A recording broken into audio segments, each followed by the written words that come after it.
তিন বল বাকি।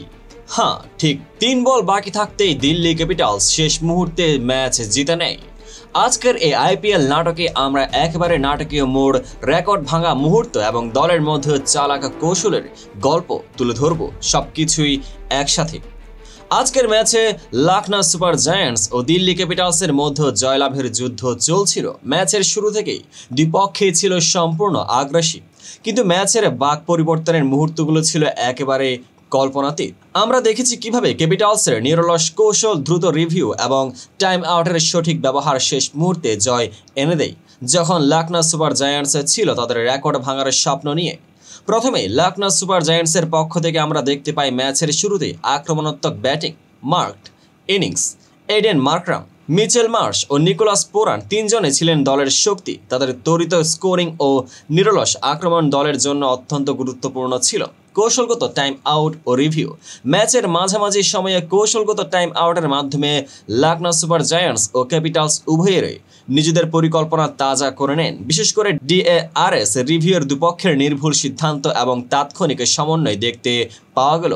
বোলিং বিশ্লেষণ। ক্যাপিটালসের পক্ষ থেকে মিচেল স্টার্কের 4 ওভারে 3 উইকেট একটি মেরুদণ্ডের মতো কাজ করে। অন্যদিকে লখনউ সুপার জায়ান্টসের বোলাররা সমন্বয়ে মাঠে চাপ সৃষ্টি করতে থাকেন, তবে ক্যাপিটালসের প্রতিক্রিয়া ছিল দ্রুত ও নির্ভুল। মাঝে মাঠে এমন মুহূর্ত আসে যখন রেকর্ড ভাঙার গল্প রচনায় ওঠে। আজকের ম্যাচে লখনউ সুপার জায়ান্টসের রবি বিষ্ণয় 44তম আইপিএলের ম্যাচে রেকর্ড ভেঙে ক্রুণাল পান্ডিয়ার ইতিহাসে নতুন অধ্যায় যোগ করেন। এই রেকর্ড ভাঙার সঙ্গে সঙ্গে তার অভিজ্ঞতা, মাঠে থাকা স্মার্ট কৌশল দলের মনোবলকে এক নতুন মাত্রা দিয়েছে। এমন মুহূর্ত যা শুধুই দলের জন্য নয়, পুরো আইপিএল ইতিহাসের জন্য এক স্মরণীয় দিক হিসেবে রয়ে যায়।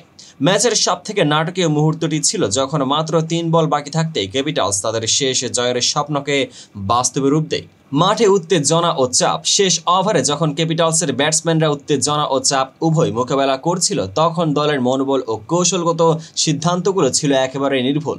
সময়মতো রিভিউ ও সিদ্ধান্ত। আরেকটি চমৎকার দিক ছিল ডিএআরএস রিভিউ, যেগুলো দলকে দেয় সঠিক ও দ্রুত সিদ্ধান্ত, যা ম্যাচের চূড়ান্ত বাক পরিবর্তনের ভূমিকা রাখে।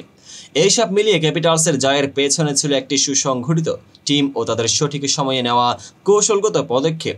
যখন আমরা মাঠের কৌশলগত দিকগুলো দেখছি, তখন দুই দলের মধ্যে তুলনা করা যায় যেন লখনউ সুপার জায়ান্টসে ছিল আক্রমণাত্মক দ্রুত রান সংগ্রহের নিবিড়, আর ক্যাপিটালস ছিল প্রতিরক্ষামূলক সময়মতো রিভিউ ও সঠিক ব্যাটিং পরিবর্তনের জন্যই। এখানে একটু হাস্যরসের ছোঁয়া যোগ করা যায়। বলুন, মাঠে যেন দুই দলের মধ্যে দাবা খেলা চলছে, যেখানে প্রত্যেক পেস একটি নতুন চক্র কাটছে। এমনই ছিল এই ম্যাচ। হাসি, রাগ, উত্তেজনা এবং প্রায়শই নাটকের মতো নাটকীয়তা। সবশেষে আজকের ম্যাচে আমরা দেখলাম কিভাবে সামগ্রিক কৌশল, অভিজ্ঞতা ও দ্রুত সিদ্ধান্ত একটি জয় নিশ্চিত করতে পারে। দিল্লি ক্যাপিটালসের ম্যাচে জয় শুধু একটি বিজয় নয়, বরং একটি তাদের টিম স্পিরিট, কৌশলগত চ্যালেঞ্জ, মোকাবেলার ক্ষমতা এবং মাঠে দখলের প্রতিফলন। আর লখনউ সুপার জায়ান্টস যদিও আজ রেকর্ড ভাঙার আনন্দ উপভোগ করলেন, তবে মাঠে তাদের আক্রমণাত্মক মনোভাব ভবিষ্যতের আরও বড় বিজয়ের পূর্বাভাস দেয়। এই ছিল আজকের আইপিএল ম্যাচের পুরো কাহিনী, যেখানে প্রতিটি বল, প্রতিটি উইকেট এবং প্রতিটি রিভিউ ছিল একটি নতুন অধ্যায়ের সূচনা। তাই দর্শকবৃন্দ, এই ছিল আইপিএলের সেই উত্তেজনাপূর্ণ রাতের গল্প, যেখানে প্রতিটি মুহূর্ত ছিল নাটক, কৌশল এবং আবেগের তুফান। আপনারা যদি এই ধরনের আরো বিশ্লেষণ ও হাইলাইটস, ভয়েস ওভার পছন্দ করেন, তাহলে আমাদের চ্যানেল সাবস্ক্রাইব করুন, শেয়ার করুন এবং কমেন্টে জানান আপনার মতামত। পেজটিকে ফলো করুন। জয় হোক ক্রিকেটের, জয় হোক আমাদের টিমের।